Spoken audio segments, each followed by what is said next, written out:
So I've got the duck run about complete. We got some plywood to put up, but little Dutch door there.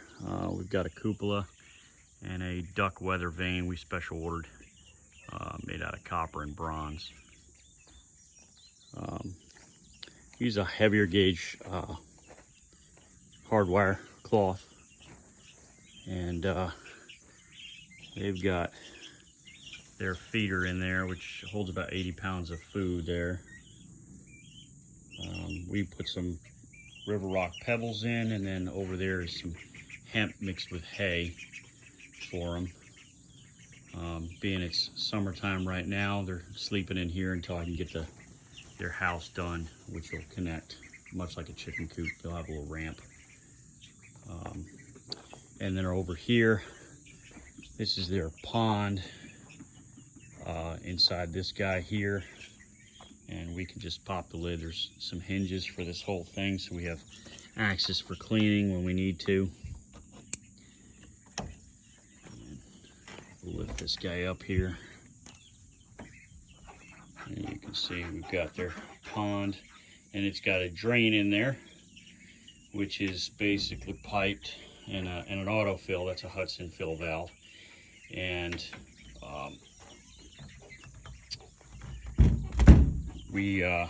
that drain comes out here inside this meter box here.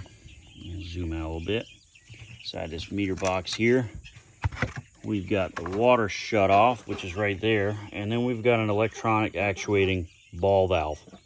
Not a solenoid, because waste really can't, those solenoids don't do well with any solids going through them. So we use a heavy duty 2-inch actuated ball valve, which has an auto close. So it's normally closed until you add 120 volts of power, and then that valve will open. And then as soon as you take away power, that valve will automatically close. And there's a little sight glass to tell you that the valve is actually closed right now. You can see the line there's a red line in there, and that's going side to side. That goes, this guy right here, this waste line goes down, ties into a 3-inch waste line. Added a clean out here, just in case that line ever gets mucked up. And then for future, I've got another actuated ball valve in here with another water line that's plugged right now, and another waste line for a head dunk that they won't have access to swim in. That'll just be fresh water they can get their heads through. I'm gonna put some cattle guard here, and they'll be able to get their heads through there and dunk their heads and get a fresh drink of water without having to deal with the pond and dirty water. But right now, as they're in here, I've got the pond on a 4-time schedule. So 4 times a day in a 24-hour period, that pond will actually empty and refill automatically, and it washes itself out pretty good. Then these two, that valve there ties into this guy here ties into this 3-inch line, and that 3-inch line goes all the way back downhill here and discharges out in the woods there, in a low spot. It's kind of a dry creek bed.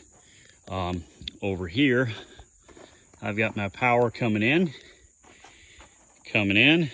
and then going back out to go to those actuated valves.